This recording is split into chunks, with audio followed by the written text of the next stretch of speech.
I've seen a lot of questionnaires on the internet asking people if they would vote for Barack Obama for a third term if they had the opportunity to. And a lot of people said yes, they would. So I'm going to tell you how. In actuality, you really can vote for Barack Obama a third term, even though presidents serve 2 terms. This is how you vote for Barack Obama for a third term. On the presidential ballot, when you go to vote, you're going to see the candidates' names who have already been pre-selected for you to vote for, like Donald Trump as the Republican candidate and Hillary Clinton as a Democratic candidate. Then you're going to see some independent names, most of whom you probably have never heard of.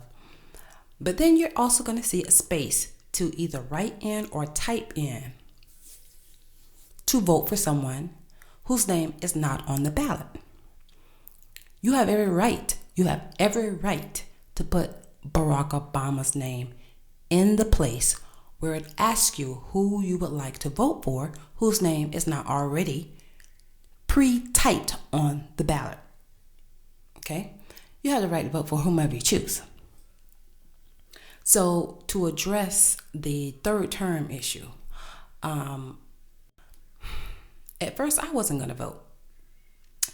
And then I decided, well, yeah, I am going to vote. And I decided I was going to put Barack Obama's name on my ballot because, and these are the reasons why I chose to go ahead and vote for him. Okay. One, I don't like the presidential process. The polls that I've seen on television indicate that of the people surveyed, 65% of them do not trust Donald Trump, and 59% of them did not trust Hillary Clinton. So they are the most mistrusted candidates in the history of the presidency. This is what I'm hearing. So I don't understand how they became the candidates that we have to choose from. Okay. It seemed as if we never really had any choice of who really to vote for. When it came to Sanders, it looked like he was strong-armed to quit, However, you can vote for him still, too. If you really want to put his name on the ballot, you have every right to do so. You don't have to vote for Hillary Clinton or Donald Trump. If you really don't want to vote for them, you can place anybody's name on the ballot that you would like to place on the ballot. The other reason why I would vote for Barack Obama is because I don't believe in two parties. I don't believe in the two-party system that we have of a Democratic party and a Republican party. The Democrats and the Republicans, I think there should be one party for the people by the people. I do realize that presidents are only supposed to serve 2 terms. However, if for some reason Barack Obama was able to get the majority of the votes, we live in a democracy. If he gets the majority of the votes, then he's going to have to be president again. Because if he doesn't become president, that means that our democratic system is not working properly, right? Because if the majority of the people go down there and really vote for Barack Obama and instead of Hillary Clinton or Donald Trump, our system isn't working properly. If Barack Obama doesn't remain the president, I believe he should remain the president until we get some good candidates in the office who people actually believe in. The way I see it is, if I place Barack Obama's name on my ballot, then I am sending the message that I object. Like, this is my protest.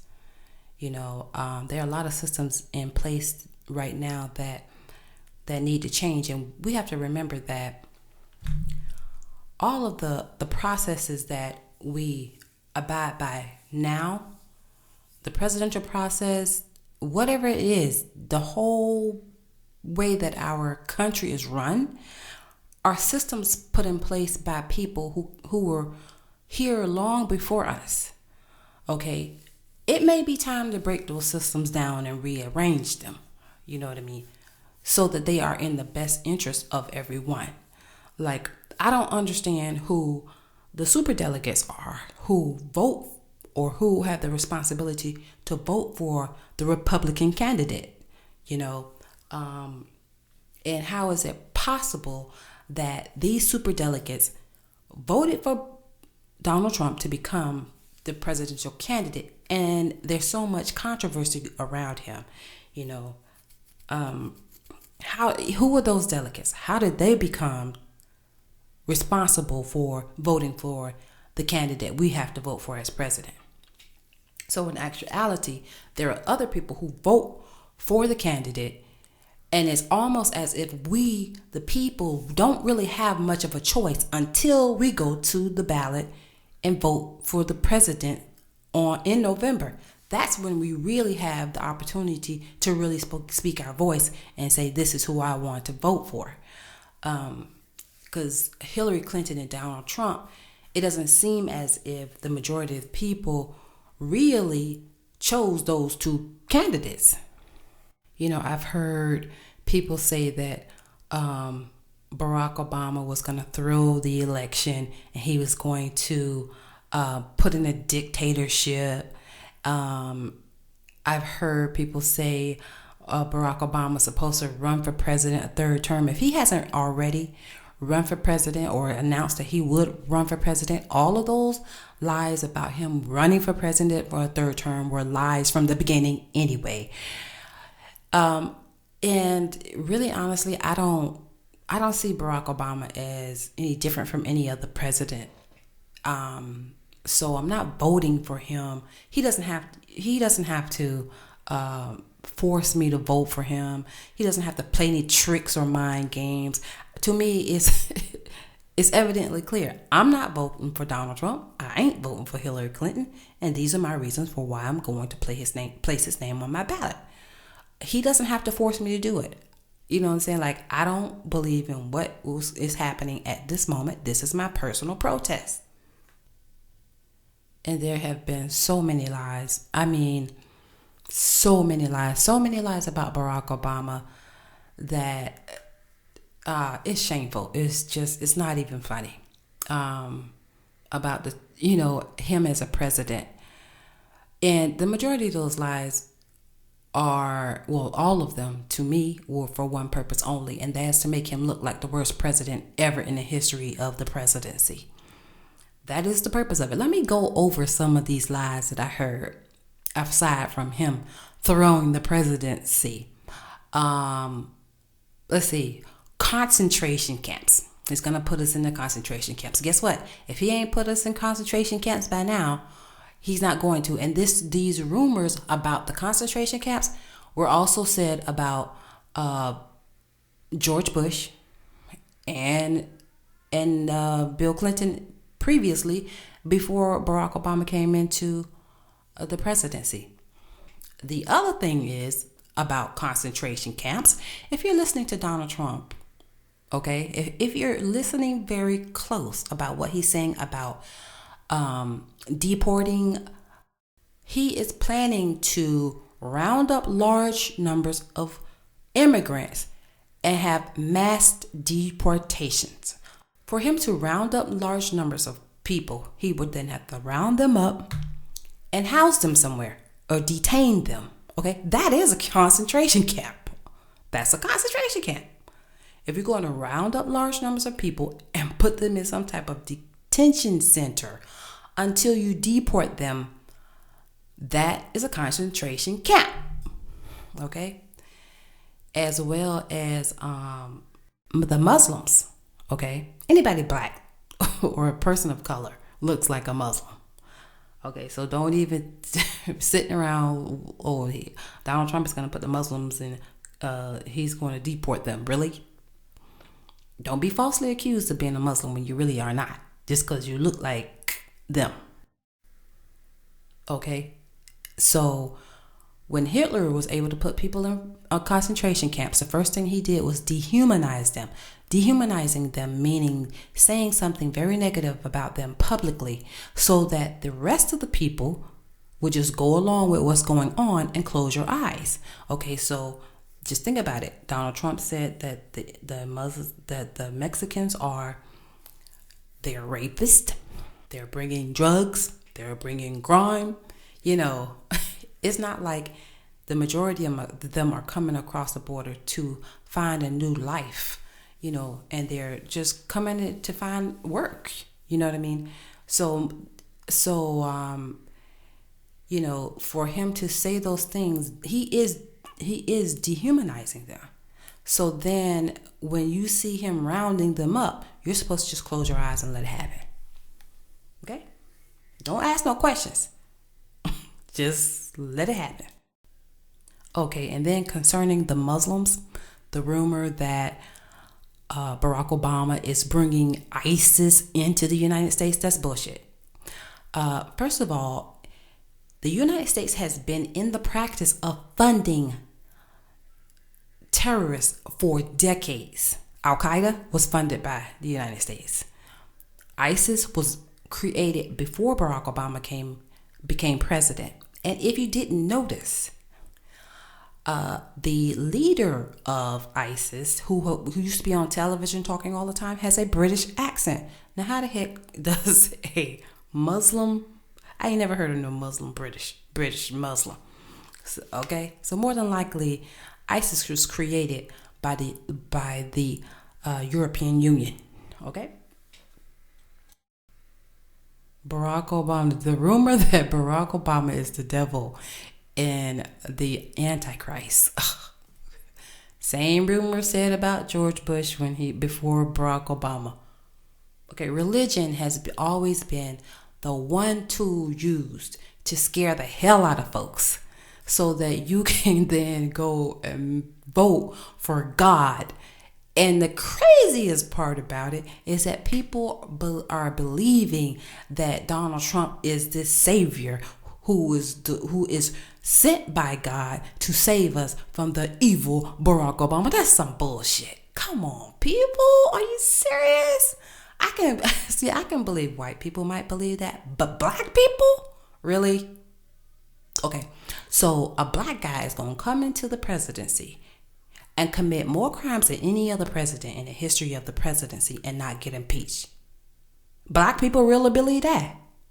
Ooh, Lord. You cannot even tell me that you believe that and you call yourself awake, because you ain't awake. You living in a nightmare.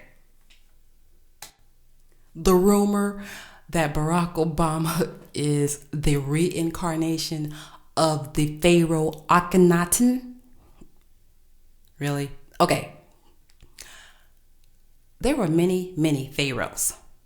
The Bible never mentioned which pharaoh that is written in the Bible. Okay. Not only that, but Akhenaten is a pharaoh that ushered in the belief in one God. Okay, so the other pharaohs before him believe in multiple gods.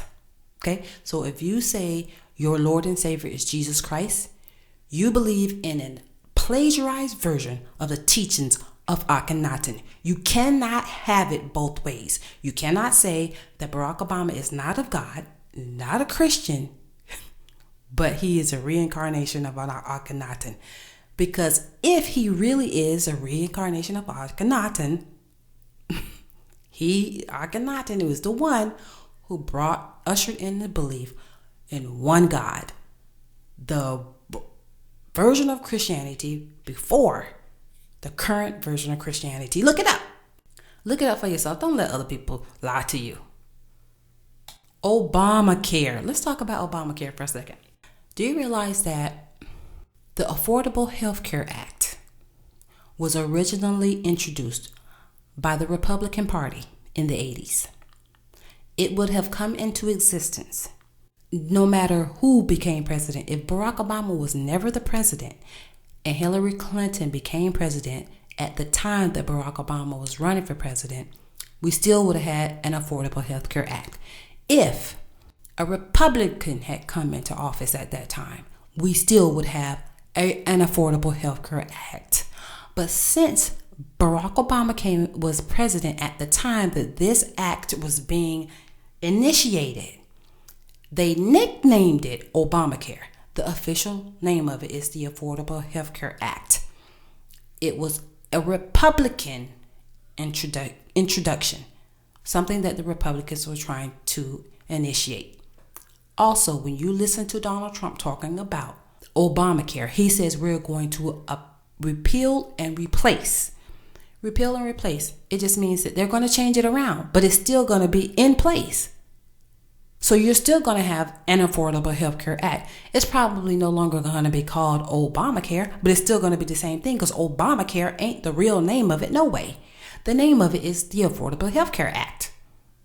The rumor that Barack Obama is purposefully showing police shootings of unarmed black people to take the focus off of something else that's supposed to be happening.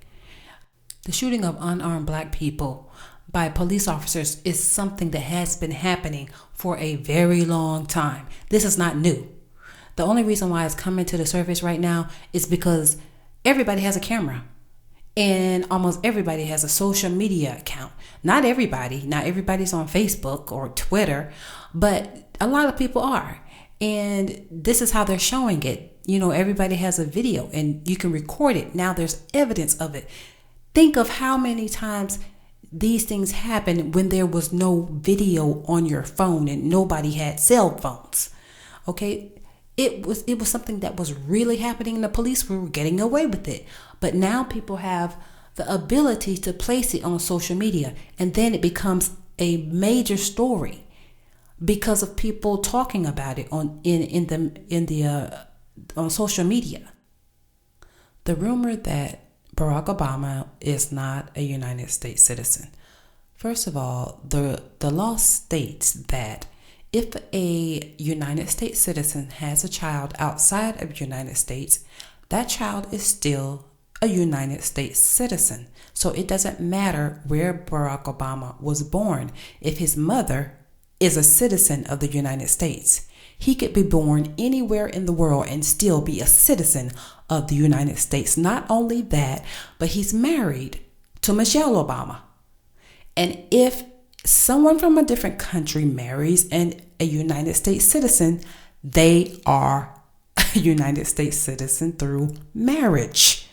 So Barack Obama's a citizen in more than one way, whether or not he was born or not born in the United States of America.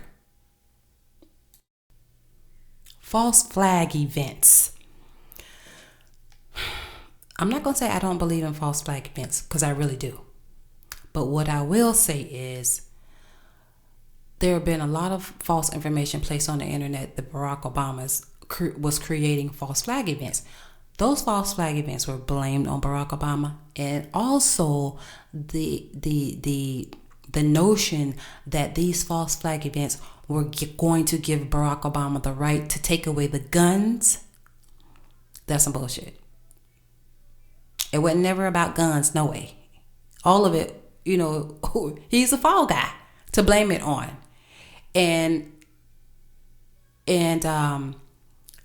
these things were happening for reasons other than for the guns to be taken away. And you know how that's true? Because Barack Obama is going to be leaving office in the next couple of months. And if he hasn't taken the guns away by now, he ain't going to and never was going to. It was never about gun control. It was always about control. It seems that there have been a lot of people placing information on the internet, pretending to be informing other people of something they need to know that's going on behind the scenes, and you've been fooled, you've been duped, and this is the real truth behind this situation. And in actuality, they're just lying and giving false information all over again, and people are just believing it and going along with it. And a lot of it is just fear mongering and trying to force people to think a certain way when in actuality they're just being lied to all over again. Again, the whole notion that he is the devil or the worst president. I mean, to me, it seems like the only reason why all these rumors and lies are out there about him is to make him look really, really bad so that people are going to go and vote for Donald Trump in record numbers because they think that Donald Trump is going to come and save them from this evil president, Obama. The vote for Donald Trump or Hillary Clinton, it doesn't really matter. It's one and the same. Either way you vote, it's going to be the same.